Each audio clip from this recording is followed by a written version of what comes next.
Welcome to Brainfluence. I'm Roger Dooley. In Friction, I wrote about Parkinson's Law, which says work expands to fill the time allotted to it. My focus was on bureaucracy, but the rule applies to most aspects of business. Even when we aren't extending the time of individual tasks, we're filling empty space in our schedules with other tasks and activities, or other people are doing that for us. Today's guest, Juliet Funt, has a solution for us. Juliet is a keynote speaker and advisor to Fortune 500 companies. She's the founder and CEO of the Juliet Funt Group, an efficiency company. Juliet is an evangelist for expanding the potential of companies by unburdening their talent from busy work. Good news for us, Juliet has put her insights into a new book releasing on August 3rd and available for pre-order now, A Minute to Think, Reclaim Creativity, Conquer Busyness, and Do Your Best Work. Welcome to the show, Juliet. Thank you. We did it, huh? I guess so. I'm excited to be here. Rare tech issues, but fortunately, our audience does not have to deal with those.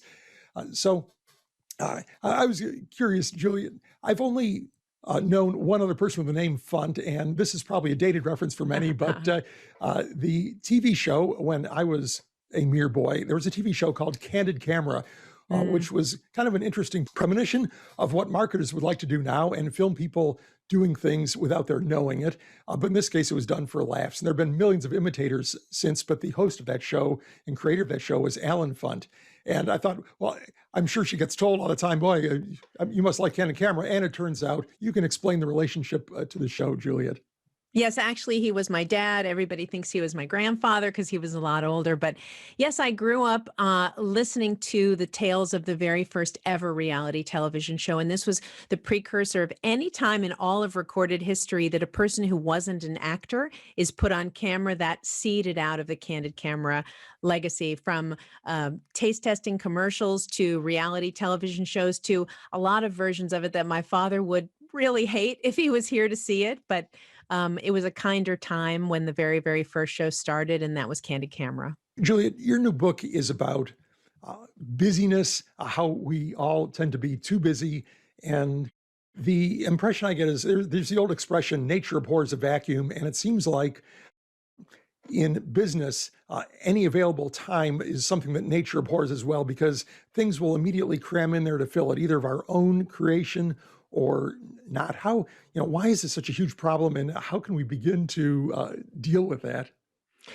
So in larger corporations where the busyness problem is the worst, we know that the version of what you said is business crap abhors a vacuum. So all the meetings and emails and decks and reports and paperwork that people tend to be saddled with give them a sense that that level of activity is the same as being productive.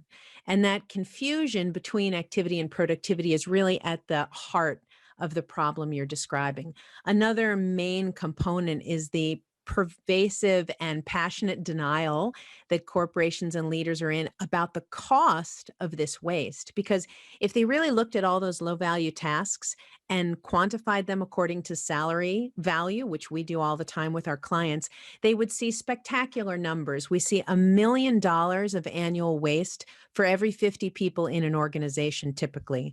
So that's like if you had 50 people and you said to 12 of them, you guys can just eat Doritos and play video games all day long. That's the level of return on investment from those people that you're getting. But we're used to it. And so we keep ignoring it and we keep tolerating it. And we think that it's just the way that work has to be. Well, Juliet, though, the problem isn't just these sort of extraneous activities that aren't all that productive.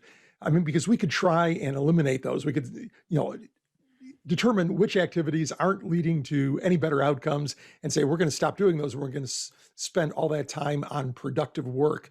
But I think you would make the point that we simply can't be productive continuously. If we are trying to be productive continuously, even if it's not on wasteful tasks, we're still going to end up not being as creative or fulfilled as we could be, right?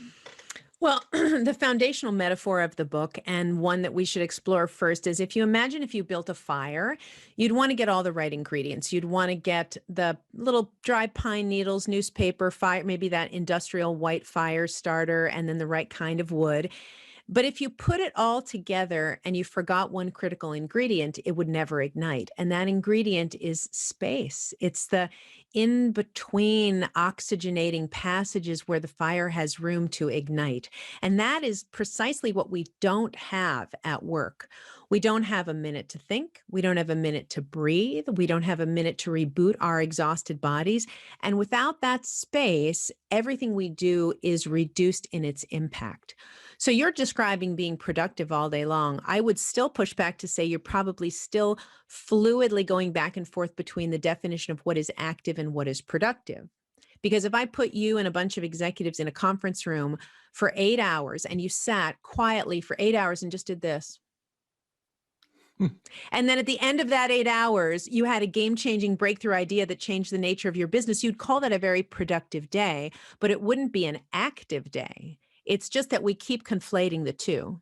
Well, I think it's pretty hard to stay in that sort of continuous flow state where I know, you've written a book and probably there were times when you sat down and for 2 or 3 hours, just the words came out the way you wanted them to. And at least I hope that happened. Occasionally it happens to On a me. good Other day. times it's a bit more of a struggle. But we do need that empty space in there. And of course, the challenge, I guess, is to keep that from filling up with stuff. Because if I block out on my calendar, okay, I have this hour in the middle of the day or at the end of the day or something I'm not going to schedule, I'm still going to be drawn to, well, gee, okay, I don't have a call or specific activity, so I'll check LinkedIn or Twitter and see what's going on, or I'll do something else. And trying to actually create that white space and keep it open, to me, seems to be a challenge. In fact, it seems like there's a lot of social pressure too. I mean, you read Gary Vee's book, Hustle, and there's this tremendous emphasis on a sort of a hustle culture that, Yes. if you're not, going forward at 100 miles an hour, then you're a loser. Yeah, I think if Gary Vee and I stood in the same place, we would both immediately just self-destruct, some sort of matter, antimatter. There are layers of accessing what you called white space, and that is the definition we use as well. We should talk about that a little bit. This space that we've been describing, the formal term we use is white space, and we call it white because the name came from looking at spaces on a paper calendar back in the days of coaching executives who had paper and realizing that when there were white squares, an interesting thing happened, that day held more promise and potential and creativity because there was fluidity in the day. Now, the layers to access it are not just, there are layers. So first we have to understand that we don't have it. And then we have to really, really wrestle next with why we don't give ourselves permission for it. And that permission slice is non-negotiable as something we have to pass through. In fact, when we were editing the book, I noticed that we used the word permission 31 times in a normal length manuscript. And I sat with the editor saying, do we need to do something about this? And she said, no, we need 50 more permissions in this book because we just feel uncomfortable. As soon as the action stops, we're flooded with thoughts like, I'm doing nothing, I'm slacking off. We have poor definitions in our own mind about the value of space. So all of that really needs to be wrestled with before we strategically move to what is the method by which we add this into our daily calendar. And when we get there, I want to just say that the spaces might be a little shorter than you're starting with. Most people are not going to take an hour of white space. If I can teach them to take 5 seconds, 10 seconds, 20 seconds, a minute, they're on their way to a different kind of life. Okay, well, explain how that process would work, Juliet. I mean, we've got somebody who sees themselves caught in this trap of being continuously busy, not necessarily continuously productive. Right. Where do they begin with creating white space in their schedule? I guess there's 2 ways of looking at this. There is one from a person who is part of a much larger team in a large company who may not have total control over their schedule, over their workday. They may have hopefully they have some agency. And then others who, like executives, who can set their own time and also may be responsible for setting the timing of others.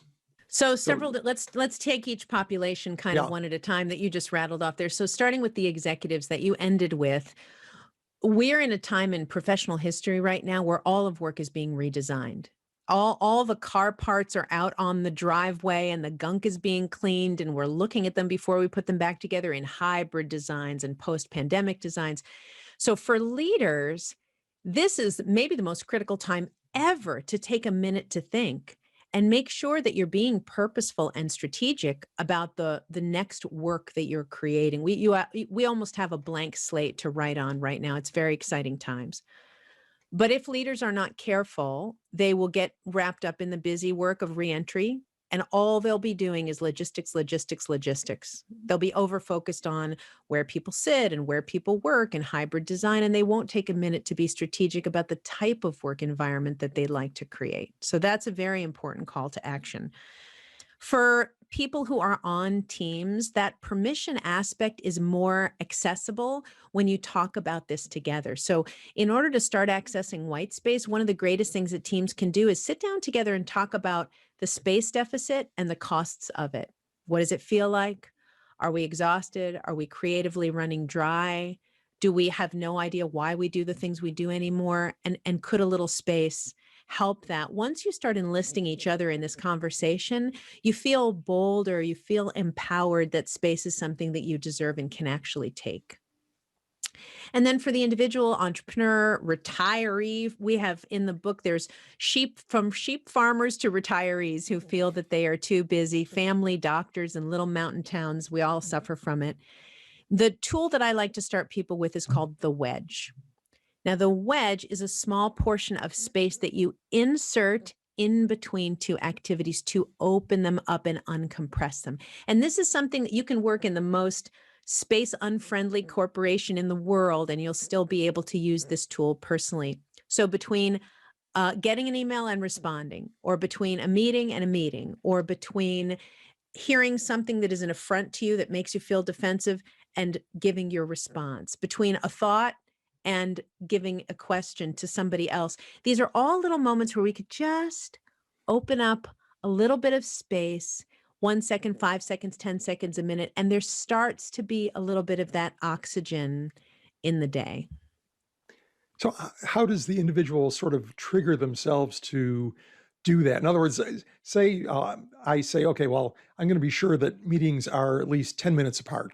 Sure. And those 10 minutes open up, and immediately my thought is, well, oh, gee, okay, I think maybe I'm going to go get a cup of coffee really fast, and I'm going to check email. I'm going to do this and that, and pretty soon it's time for the next meeting. Sure. Any tricks for making that sort of an intentional part of the day's activity?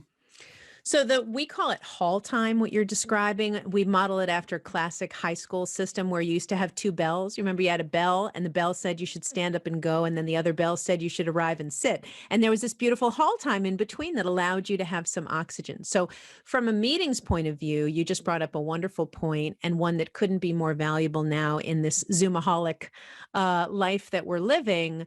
5 to 10 to 15 minutes of hall time between meetings is a critical use of white space. In order to not have it infused with the busy work you just described, we have to respect the space. We have to begin by understanding that the recuperative and reflective gifts of that space are undeniable. Science backs it up, example backs it up. I could tell you story after story. Maybe I'll share a couple of leaders who've used this thoughtful time to their advantage. So once we respect that space, we begin to give ourselves that permission. And in terms of cueing ourselves, we can either do it through an intellectual choice where we do something like calendar it in, or we can do it through a visceral awareness of when our body is cueing us that we need it. It's that fried, frazzly feeling where we're kind of trying to get ourselves to pay attention, and often trying to force ourselves into caffeine, sugar, or some sort of digital stimulant.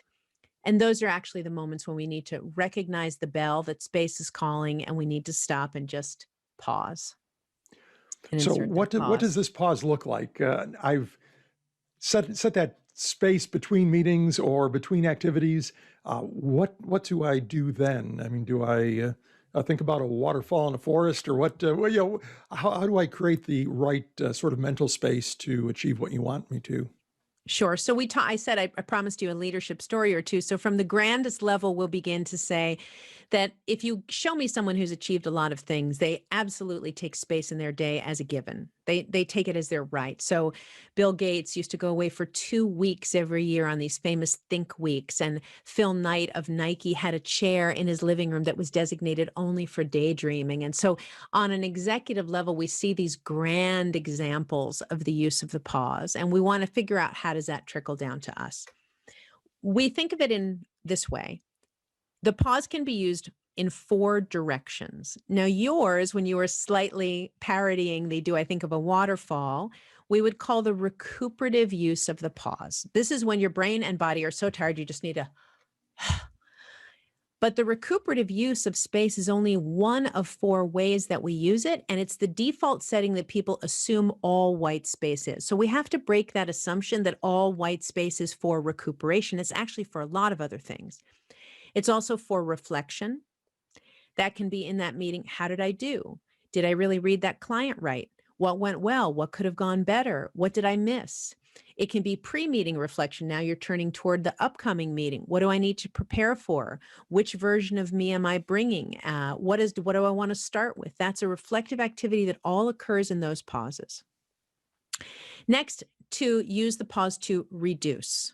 Now, this is a very, very large topic, but it's basically stepping back from all that waste work that we talked about quantifying in the beginning of the podcast and understanding, how do we make that smaller? That's taking time to really examine where work does and does not have value. And then the 4th use is constructive. And this is the creative space where we're hatching products, we're concocting plans, we're getting the next great idea for our client. That only occurs when there's nothing else on the table. And so taking a creative pause allows our creativity to arrive the same way you get water to run downhill. You just get stuff out of the way. It's no creative magic, but we just have room to do it. So those 4 uses are very important to go through, because we need to break the presumption that all white space is for rest. It's really only one usage. Speaking of the number 4, Juliet, another number 4 that you have are the 4 thieves of time. And Yes. these are things that would normally be considered positives. Like, this is what we should be focused on. And you point out that, well, maybe there are 2 sides to this coin. Explain those. Sure. So the pernicious busyness that we described in the beginning, we have to ask ourselves, where does this come from? And when we studied busyness, we found that there were 4 main drivers that fueled almost all professional overload. But there was a big irony and surprise in that discovery, which was they were good things, that had run amok. So the thieves of time are drive, excellence, information, and activity.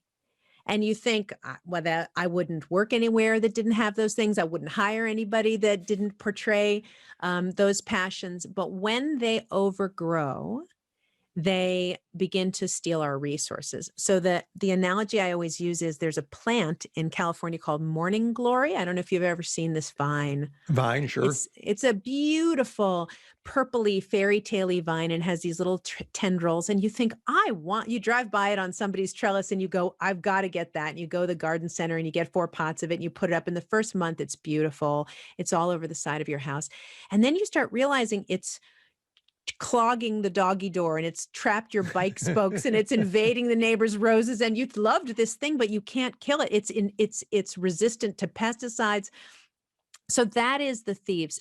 Beautiful, vibrant, glorious, but with a tendency to run amok and take over.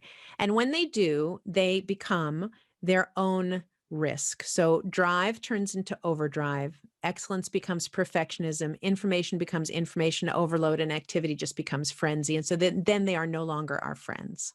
One of the amusing stories that you have is about a security guard. And this is one of the most unlikely stories John. I've come across in a business book lately. Why don't you tell that one? It's one of my favorites, really. It's a perfect example of what we call the constructive pause, this use of white space to be generative. This gentleman named John, he works in a Fortune 200 insurance company, and he's a security guard, but he happens to work in a company that very much prides itself on innovative patents.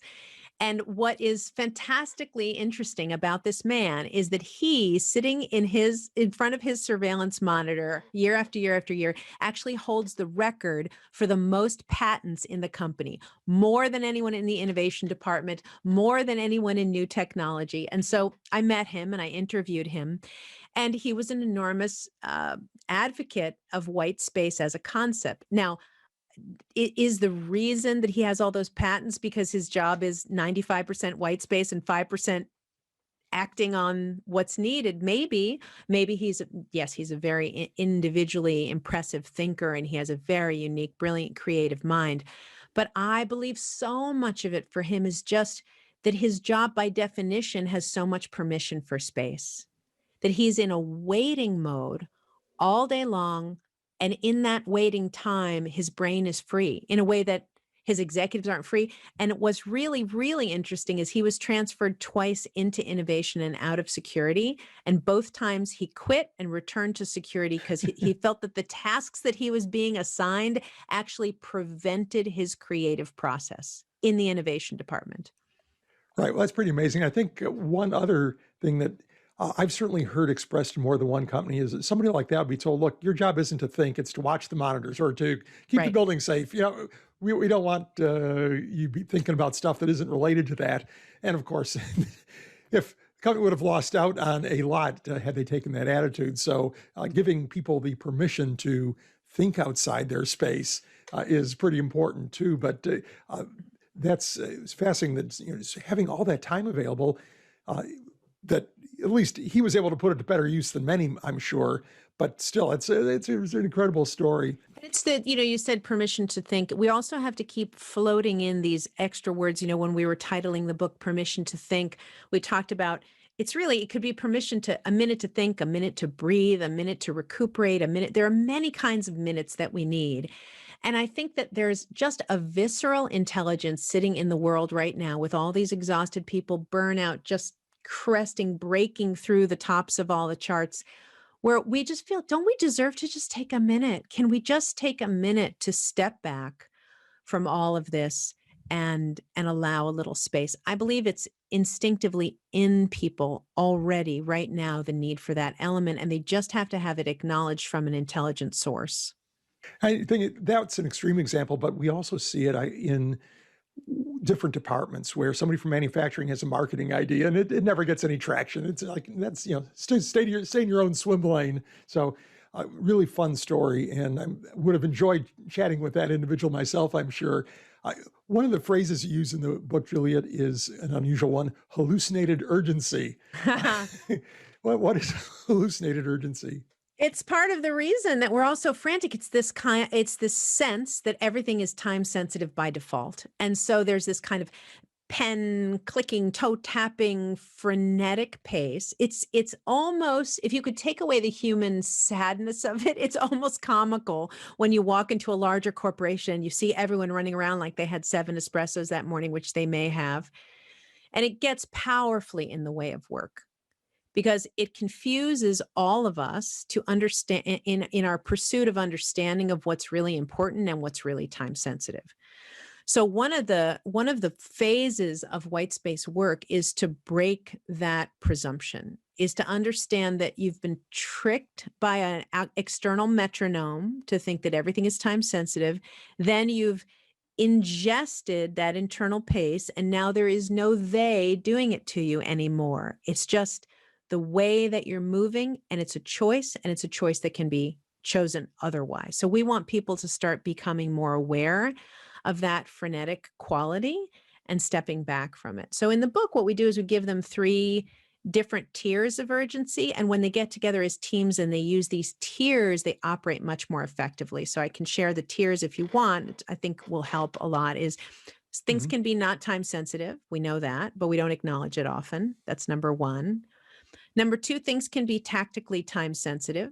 That means that when you have a speed to doing this thing, it actually has a positive business result.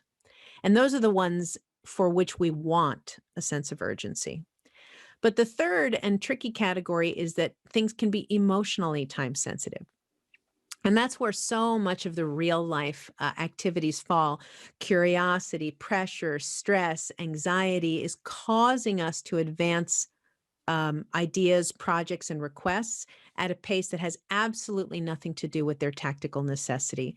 So again, we focus so much on teams in this work to get together as your teams and be able to share that language and then take it out into the field to say, is this actually tactically time sensitive, or is there maybe an emotional reason that we feel that it is? And for executives, especially important, nervous, anxious executives during all this difficult time that we've been through are spastically sending out time-sensitive requests in every direction. When they can stem it and realize how much of it is just curiosity and anxiety, they're preventing their team from enormous amounts of unnecessary work. And there's certainly studies that show a missive from an executive gets treated with a lot of urgency. Hey, this is the big boss, and the bigger the boss, the more urgent it is. And oftentimes, those might have been an offhand remark, just a question of curiosity or something, not something that says, drop everything and find this out for me. But so it is, I guess. One area that I think impacts all of us is email. And it's kind of a challenge because it's one thing to say, well, oh, I'm only going to work on the important emails. Like if I look and say I've got 100 emails in my inbox, well, probably 80% of them can just be deleted because they're entirely unimportant. Maybe there are only 2 about things that are actually important that are going to lead to some kind of a business result or could lead to Right. a business result that's important. But there's other things that are coming from people that I don't want to be unhappy with me, or that might be important, but I'm not really sure. And all these sort of things in the middle. And if I fail to deal with them, they just build up until they become stressful in themselves. So there's a real sense that I need to deal with these things now, get them out of my inbox, and then I can settle down and do my important thinking work. But of course, that Which doesn't of always course, happen. How do you have any strategies for email? yeah, sure. A lot, a whole chapter's worth. But that important work, I just want to say that you alluded to, the time that that's going to happen is after dinner when the kids are in bed. You do the second shift with the laptop, and that's the worst time for people to be doing high value work at the end of an exhausting day when they should be rebooting with family, loved ones, hobby, joy. So it's a very, very important thing to conquer. All right.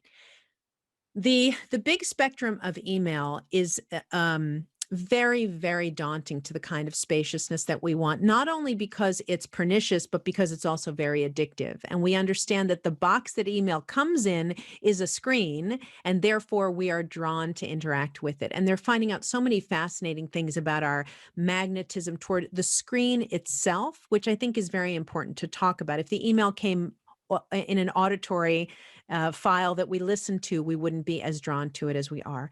So once we acknowledge that factor, then we have to understand the next level, which is that we as teams are polluting each other's inboxes without really thinking about it. We're CCing and FYIing ourselves into a state of tolerated misery every day, and we don't have a lot of control about what comes in and what goes out. So I can go through just a couple things that might make that easier for you. The CC demon is a very funny one to deal with because almost every professional at this point has been taught over and over and over and over to stop CCing people, and yet they can't. And that, from a psychological perspective of being told so many times to be cautious in that area and yet to see that there is no caution, I find that just fascinating on its own. There's a lot of proving. There's a lot of showing off of work. There's a lot of fear-based undercurrent of making sure that people have visibility. All these motives that twist into our actions before we actually populate a CC field. But one of the best lines of demarcation that people can draw is between who has an action and who is an observer. I think of it like the hospital waiting room where you've got a surgery going on, and then there's that glass walled room above the surgery where everybody's watching down. You don't want a lot of people up in that room during your email thread. You want the people who have an action. So one of the very simple things that we do with clients is we start them on a technique called WAIT. WAIT is whose action is this? And all you do is you fill in your CCs as you normally would. Habitually, you're probably going to put 5, 6, 7 people in there before you even think about it. And then you pause and you bring in that moment of space and you say, whose action is this? And you'll find that very few people that you've put into that field actually have a reason and action on the thread. You've just popped them up into that glass wall observing room and asked them to watch. And so it's one simple technique in the time that we have, but it's a very, very effective one to start with. Great. Well, Juliet, we're just about out of time. How can people find you and your ideas? Oh, thank you. It's generous. So they can come to julietfunt.com, and we've actually prepared something that they can do there that will be of value for them. They can take the busyness test, which is a quiz. They should take it with their whole team and then sit and discuss the results that will help them understand for them as individuals where busyness is coming from and how to do something about it. Great. Well, I will be taking that busyness test after we're done here. And Great. we will link to there and to any other resources we spoke about on the show notes page at rogerdooley.com/podcast, where we'll have audio, video, and text versions of this conversation. Great. Juliet, thanks for being on the show. Thank you so much. It was fun.